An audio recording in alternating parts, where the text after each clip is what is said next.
Good day everyone. My name is Steven Jan C. Galanya, and I am here to tackle about the El Filibusterismo. So let's start. After publishing Nola Me Tangere in 1887, Rizal went back to the Philippines because he wanted to see how the people would react to his novel. But just as he expected, the Spanish authorities didn't take it well. The possession and distribution of the novel were immediately banned, and they even ordered the burning of all available copies. Rizal also faced strong opposition from the Catholic Church because the book exposed the abuses and corruption of many friars. Because of all these threats and pressure, Rizal was once again forced to leave the Philippines and return to Europe. So the next one is writing and publication of El Filibusterismo. To respond to Nolimi Tangeri's hopeful and romantic mood, Rizal decided to write a sequel that was darker and more political, and it was El Filibusterismo. He began writing it in 1888, and it was finished in 1889. However, just like Nolime Tangere, he had a hard time publishing it because of the expensive printing cost. And then Rizal moved to Ghent, Belgium, hoping to find cheaper way to publish the novel, but it was still too costly. Fortunately, his friend Valentin Ventura helped him by giving financial assistance.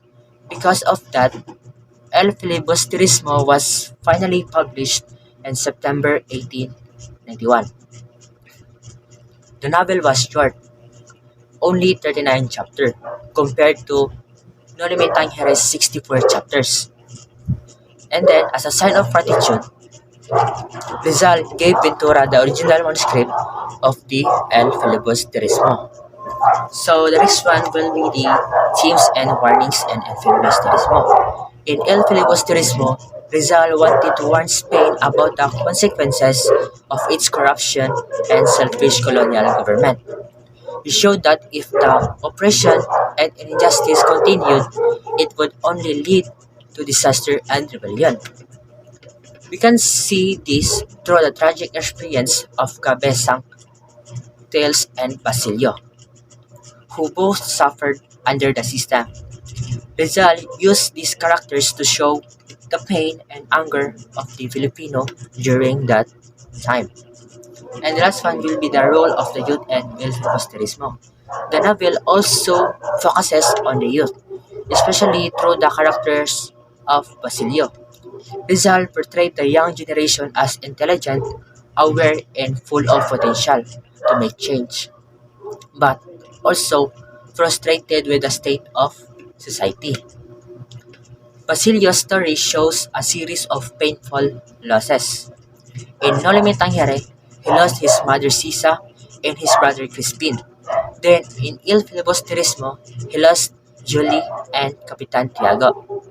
This experience made him stronger and more determined, symbolizing how the youth must face challenges to awaken and fight for reform.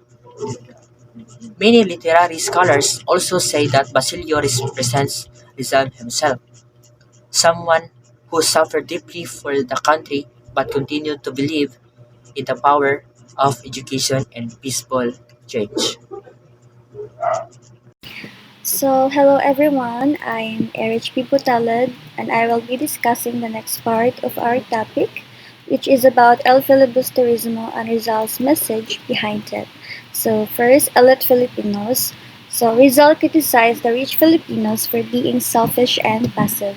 They ignored the abuses as long as they were not affected, shown through the characters Doña Victorina and Pauleta Gomez.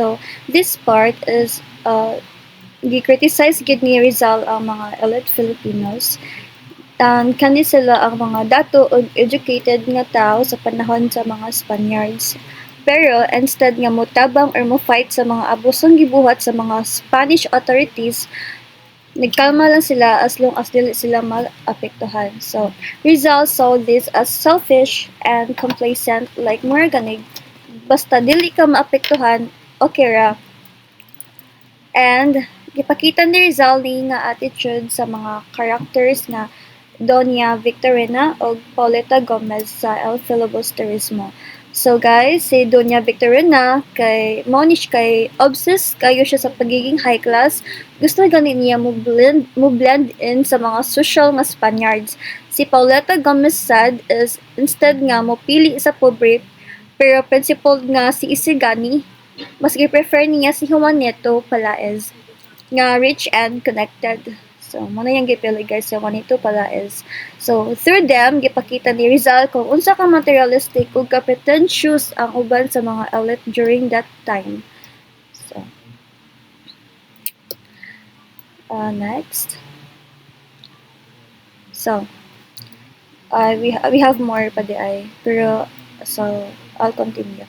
Pero even though gi-condemn ni Rizal ang Spanish rule, dili siya nag-push, wa gani siya nag-push og violent revolution, dili siya gusto og gubat or bloodshed para makuha ang independence. For Rizal, dapat i-prove sa mga Filipinos nga deserving kita sa freedom. Like, kailangan educated, discipline, og ready ta, dili lang puro emotions or anger. So, next is Rizal's belief on freedom. So, he believed freedom should be achieved through education and discipline.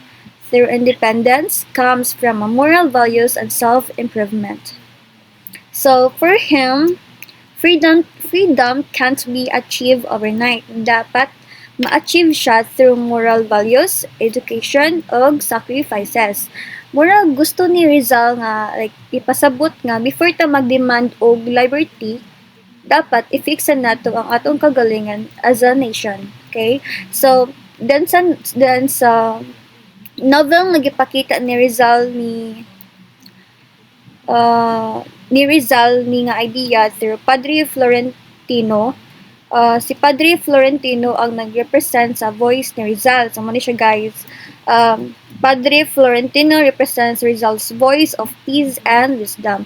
So, he encouraged the youth to fight for freedom peacefully. A real change starts from within ourselves. So, muna siya ang part nga gi-encourage ni Padre Florentino. So, si Padre Florentino ang nag-represent sa voice ni Rizal, right? So, iyang giingon nga ang mga kabataan or youth dapat padayon mag-strive for freedom in a peaceful and honorable way. Dili kailangan ng violence kay ang tinuod nga ang tinuod nga freedom gikan na siya sa pagbag-o sa ato ang self sa education o sa ato ang pagka maayo. So in short, El Filibusterismo teaches us nga before nato makuha ang true freedom, dapat ipakita nato nga we are ready, we are worthy of it. So that's all. Thank you so much.